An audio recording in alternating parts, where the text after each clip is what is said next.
body like karate. Hi everyone, greetings from the Bronx Borough President's Office. It's always a pleasure to come here and see familiar faces, new faces. I just want to remind board members who have not reapplied. Every 2 years you're up for reappointment, so you must submit a reapplication. And if you haven't done so, please check with your chair and your district managers to make sure that we get those applications. I do know that there are a few. So we also have a few members who are new board members that we've interviewed and who have submitted the application. So we did recommend, as of this year, you must attend a full board or a committee meeting, because there are board members who come on and then they end up signing off very quickly because they really don't know what goes into these meetings. And for those of you who have dedicated your time, it's a lot. You're volunteering your time, you're coming to a meeting, you're the eyes and ears of your community, and you all care about quality of life one way or the other. If not, you wouldn't sacrifice coming here 3-4 hours to put your input in on certain issues and concerns. So anyone who wants to join and be on the community board, you're not, when you're a board member, you're not a public member. You actually serve as an advisory committee. So you can make suggestions. You don't really put anything in place, but you do work hand in hand with city agency, and it's a really good thing to do. I also will be meeting with some individuals who have not been able to come to the office, or due to scheduling, I agreed to be here tonight. Most recently, the borough president held his African American and Dominican Heritage Month celebration and a senior sweetheart luncheon for couples who were married over 50 years. And that was a magnificent celebration, just to see those couples out and about and just enjoying their luncheon. Recently, the BP called on NYCHA to replace boilers and issue an emergency declaration on the heat crisis. Also this morning, the borough president, along with a few others, this thing needs to come with a manual, along with a few others, he announced the introduction of new legislation package designed to prevent fires, which will require safety devices on stoves in apartments with small children, and an educational plan on fire safety. So I think this is much needed in our community, whether you're a homeowner or renting, or you have young kids or you don't, and it's seniors, we all should be aware and be safe. There's been a lot of fires in our community and a lot of lives lost. So these are all measures being taken. On the 22nd of this month, it's an open invite to everyone who would like to attend the Borough President's State of the Borough. It will be done on Thursday, the 22nd at 11:30 a.m. at the Bronx High School of Science. So please come out, listen to the Borough President as he addressed everyone. And if you have any questions, complaints, or anything that you need help with, from your housing to constituent issues and concerns to seniors, our office do service those, so please feel free to reach out. Thank you. Matt Cruz. Good evening all, my name is Matthew Cruz, the district manager here at CB10. I'll be brief as we have a long one tonight. I'm doing my best to get the Co-op City area cleaned up a bit around the I-95 along Baychester Avenue, north and southbound. It was clean when I took a ride there last Thursday. I know litter seems to pile up, but anyone knows or has any issues with it, please let me know. Secondly, we got some good news from DOT. They approved some more street lighting on Chapman Avenue between St. Peter's and Rowland Street. That's off the Pearly Gates Park, which is good news for us here. Some board policy. There's going to be several public hearings next month, the month of March, one of which is on City Island, which is a group home project that is looking to come to City Island. The meeting will be held there at the Grace Episcopal Church at 116 City Island Avenue. I believe that's March 5th, right? March 5th at 7 p.m. On Thursday, that same week on Thursday, is the public hearing on our responses to the mayor's budget. Again at 7 p.m. at our board office, 3165 East Tremont. Your attendance is required. Members of the public, please come and have a word with us. That'd be great to see all you there. I know the property tax issue has hit us hard. I've been actually reviewing individual property taxes for the past 2 weeks. There is a notice of property value public workshop at the Bronx Finance Center at 3030 3rd Avenue, the 26th of this month, from 6 to 8 p.m. I encourage everyone to attend. they have the application on how to protest or appeal our assessments. Here in this neck of the woods, I think we got inundated with some high property values. I'm worried that we're all becoming more wealthy, but a byproduct is our taxes are going to increase significantly. So work with me, members of the public, come to our office. It'll be in my penny pincher, so I can help you fill out an application, and we can begin that process and show that while our property is extremely wealthy, we are paying more than our fair share in taxes. So please come visit our office as soon as possible. The Unionport Bridge work is set to begin next Thursday. I'm told the traffic agents will be in place by at least Tuesday to start reminding motorists how to proceed and move. Another item is our website is under reconstruction. That's why we couldn't upload the agenda or the minutes beforehand or before tonight. I encourage everyone to, when they see the new one next week, to send their recommendations, suggestions. It'll be a lot more user-friendly. You can find things in less than 3 clicks, what I've been told by the city's internet technology agency, so that should be helpful to all of us. And last but not least, 2 board members have resigned from our last full board. Grace Mary Cabello from City Island, as well as Sereno Lata, who moved to Florida. So we wish both well. We thank them for their services, and that will close the district manager's portion. Yes, yes. That's March 8th, Thursday, March 8th at 7 p.m. March 5th, March 5th. So there's 2 next month, in addition to our full board. March 5th and March 8th. March 5th is the group home on City Island.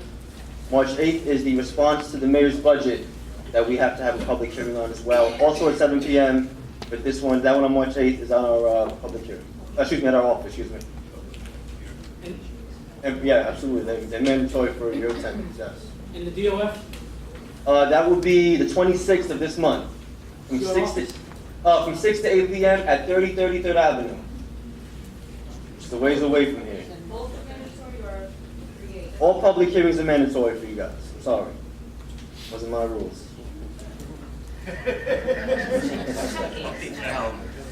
All right, so we're good? Perfect. Thank you, Chair. Okay, I guess, I want to see you guys more, so Oh, that's it. come to our office, talk.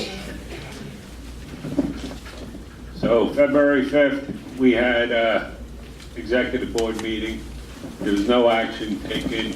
There was just a little bit of talk about some bylaw changes, grievance policy, the nominations and elections procedures. We corrected a couple of things in there. All this will be emailed out to you in the next couple of days. Tomorrow morning, the bylaws for sure will be emailed out, and then we'll give it a day or two and mail out something else, and then something else, so you don't get bombarded right away. So one of the big things is, Colonel Chin brought up to me the problem with, a nomination election procedure, which they wanted to change and require people from, the Veterans Committee to have to join another. We're gonna get rid of that. We've checked with we've been advised by the member of the Borough President's office that we have to have some sort of guidelines for standing committees. So it's saying that you have to you gotta have 6 standing meetings a year for each committee. And out of that, you have to make 5 to be able to run for office. All right? So that's one of the bigger ones. All right?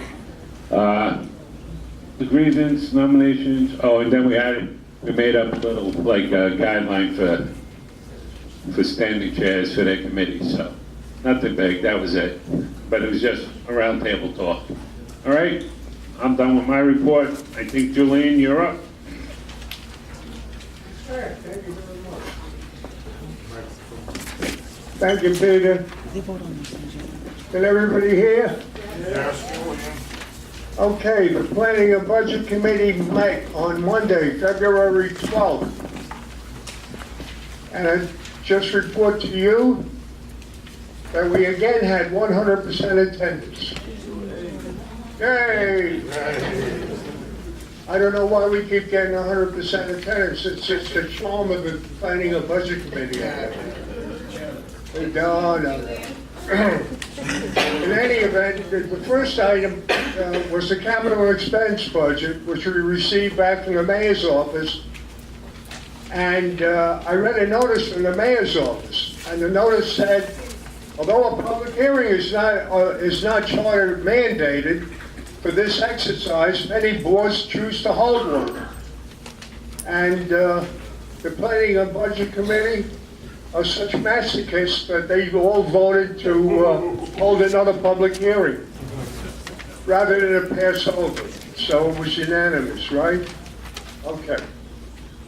The next item on the agenda was the 218 internal budget. Matt gave us a copy of his 218 internal budget. We found there were some anomalies in the budget, and we're going to try to redo the budget. And we look for volunteers, somebody to redo the budget. And the volunteers will like you volunteer in the Army. You know how you volunteer in the Army? You line up, and then everybody else walks backward, and some one poor schnook is out front, he gets the job. Marjorie got the job, our treasurer. So I'm turning the floor over to Marjorie. From now on, she's going to report on the finals of the budget. Marjorie, here. Thank you all.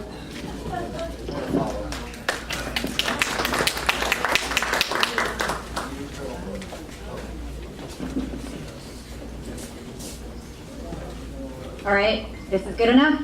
Okay, good. All right, so we are reviewing the budget. We are making it user-friendly so that way when I do come up next month, I have the layout so you get a layout of past performance, current performance, and what our future goal is. As you know, our calendar year would be from June to July, so when we're looking at the numbers, how do we budget accordingly, considering that in mind when we compare to what was spent last year and what we're looking to spend for this year. So keeping that in mind and being more transparent, we want to make sure that the report that we do come up with and we have available for you will reflect that to the executive board. Thank you, and talk to you next month. Thank you. So Tom Accomando is going to be up next with economic development. So on the renewals, before he starts, if there's a bar you want to take out, because the renewals are, mention it beforehand, not before he goes through the whole thing, and then we got to divide the resolution. So if you want it separated, you want one of the existing bars to be taken out and voted separately, let us know. Just a quick notification here. At the next executive board meeting, that's, what was that, November 12th? Yeah, sorry, March 12th. I wish it was November, there might need to be a new chair by that time. March 12th, we're going to have a discussion on the two ad hoc committees for the longevity and the necessity of them. The ad hoc committees are supposed to be temporary committees, so the chairs of these ad hocs will come in, give us a report, and we'll report back to the full board how we feel. Thank you. Here you go, Tom. Thank you, Pete. Good evening, everyone. We had a great meeting on the economic development on February 6th. I want to thank all my members for showing up. We only had a few that didn't make it, and they did call the board office to inform that they wouldn't make it. But we almost had 100% attendance, which was a big improvement from last month. So I thank my members. I just want to clear up something that Simonelli said. He said that this board is not going in this a good direction. It's the same. Please just go on to your report. All right. I'll have to respond. Yeah. Already called order, Julia. Thank you, Mr. Chair. All right. We had a. Don't worry. I'll see you after. Michael, we had a good meeting with. We had the CEO of Michael Jones, the Deputy Director of the State Liquor Authority. We invited him. He's never before shown to a liquor authority meeting in a board office. He came down to answer questions, and he took questions from the audience and from the board members. We also had the 45th captain, who's been attending our meetings quite regularly, informing us of problems with bars. So the cooperation that we're getting from the 45th is very good. Is anybody here from Land Kitchen? Okay, we're not going to be able to vote on you again, like I said, but I'm glad that you're here. You have a situation where the paperwork went wrong, so you have to take care of that. You make sure you get your license in time. If it doesn't, then you can't serve alcohol. I had Patrick call you on that. Okay, very good, understood. Okay, I'm going to go into read the bars that are up. Resolved that the recommendation of the Economic Development Committee of the Bronx Community Board 10, the following establishments will apply for renewals, licenses, have agreed to comply with the best management practices, standards contained in the stipulations by signing them, and further agreed to ATAP's training, and that their compliance be sent to the State Liquor Authority and a copy be placed in the board's file. Wicked Wolf, 4029 East Tremont Avenue, 10465 between Garfield Avenue and Miles Avenue, license 1200702, which expires on 4/30/18. Tony's Spear Restaurant, 1 City Island, 10464 between Belleville Street and Sound. The license is 1004057, which expires on 2/28/18. Ampere Fishing and Yacht Club, 1610 Bayshore Avenue, 10465 between Outlook and Watts Avenue. License 1003336, which expires on 2/28/18. Kai Asian Bistro, 1475 Williamsbridge Road, 10461 between St. Raymond's Avenue and Silver Street. License 1276032, which expires on 2/28/18. Estrella Bobanca, 45 Westchester Square, 10461 between Roberts and Pontoon Avenue. License 1291370, which expires on 2/28. The motion was motion to accept. All in favor? Aye. Any opposed? Any abstentions? Did you get that, Sue? Yes, I did. Okay, motion carries. It was also unanimous in committee too. Now we're going to go on to Made in Puerto Rico.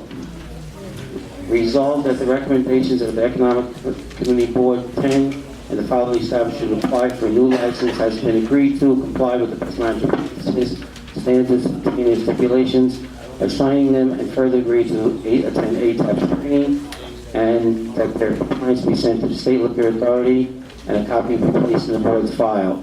Made in Puerto Rico, 3363 East Tremont Avenue between Beasley Avenue and Haskins Street. License is new. The method of operations is disc jockey, recorded music, karaoke, indoor operations. Hours Sunday, Monday, Tuesday, Wednesday, 11 to 12 a.m., Thursday, 11 to 2 a.m., Friday, Saturday to 4 a.m. Motion was carried in the committee, it was 9 in favor and 1 against. Can I get a motion? Sir? On the question, so, before you guys please, has any more calls, complaints that have happened? We didn't have, well, if you want to tell them Well, the captain was there. Captain was there, and there was absolutely no issues with the establishment. We discussed he's discussing to put up more cameras. He hired more security. He joined the Merchants Association. He's working with Bobby Jean, and the committee was satisfied with what he had to pay.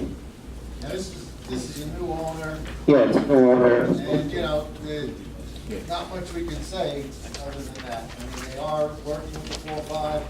The 4-5 has officers that go out and talk to them directly, make sure they know what's expected of them. So, you know, work with Captain Gons and with no issues. Andrew? Yeah, I just want to make the board aware that we should be listening to what the neighbors of that location are saying. But if Under their previous license, the location attracted the wrong clientele, and they had all these problems in the streets till 4 in the morning, disrupting the neighbors that live there. And we should be taking that into consideration, whether or not we'll even give these people an opportunity to have another license. And the guy that's applying for this license was the previous manager there. So all the problems that went on under his watch. So how are we to even believe that anything is going to be different? It's the same guy. Thank you, Andrew. You're welcome. Next time it's not on question, you make a, point of discussion. Point of discussion. Thank you. Thank you. But right now, let's get one thing straight. I think I had Julian give me a motion to accept the motion. Did I have a second? Did I have a second on that motion? Second motion. Okay. Right now, I have a representative Yes. that says there's a Well, the discrepancy, you want to discrepancy. come before us and tell us what that was? What the typo was? Thank you. Hey. Alan Clayton Powell. Good evening. Yes, my name is Adam Clayton Powell. That will be me. I represent MIPR, which is doing business made in Puerto Rico. For the last 8 months, they have been open to the community. They serve a great cuisine of Latin food and mixed fusion. And now they would like to add liquor. This is a new application. It had nothing to do with the previous ownership. I understand the location attracted that element. What was no point? Okay. Hold on, I want to describe. Okay, yes, the mistake, yes, the application, the 30-day notice, included live jazz, the 3-piece jazz ensemble, and also regarding the hours, the applicant would like to have Sundays as 2 a.m. only when there's a holiday weekend, like this weekend, for example. Monday's a holiday, they would like to open 2 on a Sunday. Other than that, they will close at 12 midnight on Sundays. Go ahead. So, I just have a question. I joined the board last summer, so I wasn't aware, aside from what we heard in our executive meeting about the history of Baby Puerto Rico prior to now. And of course, our community has spoken today. So my question is whether or not you'd be willing to modify your license for beer and wine to start and maybe come back in a few months after that. To be quite honest with you, I just came into the picture about a month and a half ago.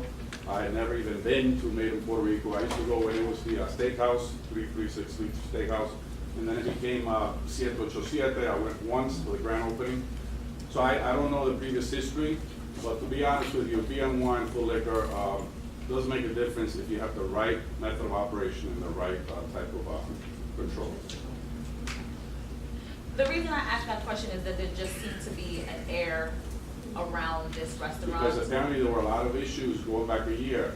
Right, so I was just thinking I'm that just would making be. it aware of the last month and a half. I've been made aware of it myself. I was just thinking that might be a good That compromise was the to start previous off ownership, with. 787. I understand what you're saying, Oh, yeah. but I also understand what the people that live nearby No, I are understand, saying. but So my suggestion is one yeah, of a to be quite compromise. fair, I mean, some of these issues are issues that may happen anywhere. I mean, I heard about the parking in front of hydrants, and that's bad. But you cannot attribute that to the operating or management of a location. Listen, I parked tonight. What if I parked on a hydrant myself? As bad as that may be, that has nothing to do with the, the good reputation of this location. Counsel, So you is that a cannot, question that you're willing to ask your client as to whether or not they would be willing to amend or stipulate to doing? No, Wine and beer that would to entail, start. a brand new 30-day community. Thank you. All right, hold on. That's committee stuff. No, but beyond that, all we wanted was the discrepancy. Joe, do you have a question for Tom? All questions go to Tom now? I just a statement, if I may be allowed. I think we are a community board, and it's time we listen to the community and their wants and their needs. Yes, a restaurant is part of the community, but this restaurant, over the course of the last year and a half, has had numerous complaints. It's still the same manager, complaints of sex acts, near rape, drugs in the area, and personally, I'm going to vote no against it. I think we need to fight for the community once and for all.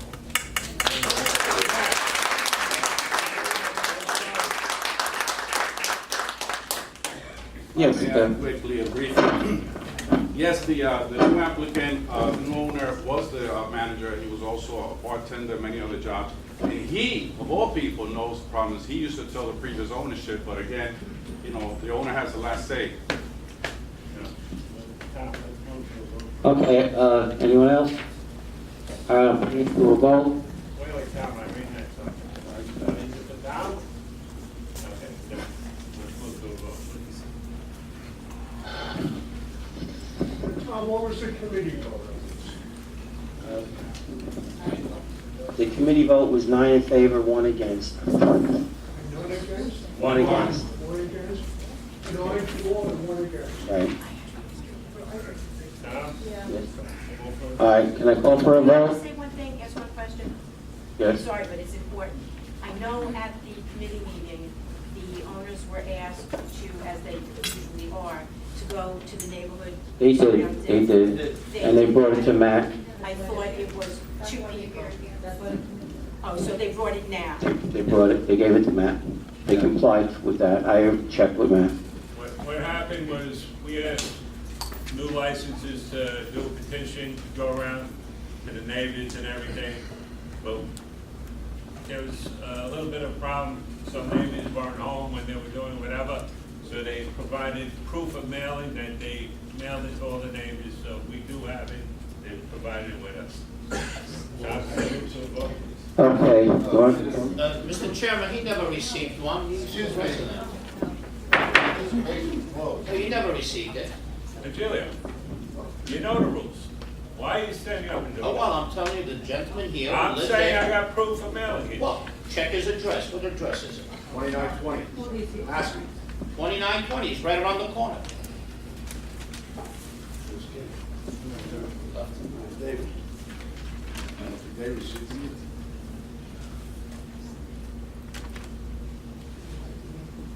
Yeah. Unfortunately, they did not mail to 2920 Haskins. On that point, we did, as the board has received, notified 30 people by certified mail. There is no requirement that we tell everybody in the neighborhood, but 30 people is a good number. We also posted a notice on the front door of the restaurant, which is still there, about tonight's meeting. Okay, I'm bringing this up. Somebody tell this guy. Go ahead. You gotta talk to Tom. Tom, I just want to comment, I'm Alvin Ponder, and I just want to comment on something that was just said regarding the credibility of this gentleman. It's the American way for somebody to work themselves up as a manager, and I think it's a shame that, and it's disrespectful to assign what happened to the owner to this gentleman. It's just simple, to this manager. I think it's disrespectful, because it's the American way for a manager, for a waitress, or somebody who is working in the establishment to work themselves up. And I just ask that you give that some due consideration. Thank you.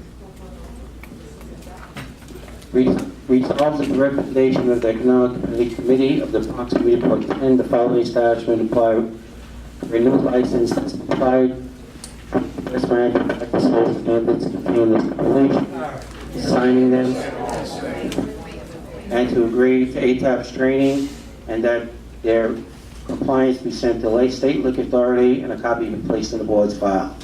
Made in Puerto Rico, 3363 East Tremont Avenue, 10461, between Paisley Avenue and Haskins Street. License new.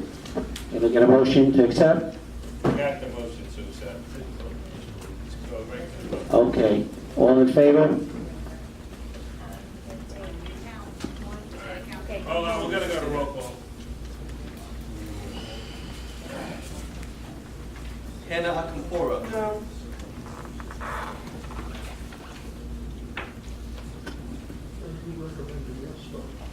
Yes. Tom Yakamando. Yes. Raquel Valles. Yes. Robert Barbarelli. No. Bob Veeder. Yes. Joseph Boyko. No. Peter Cantillo. Yes. Maria Caruso. Abstain? Abstain.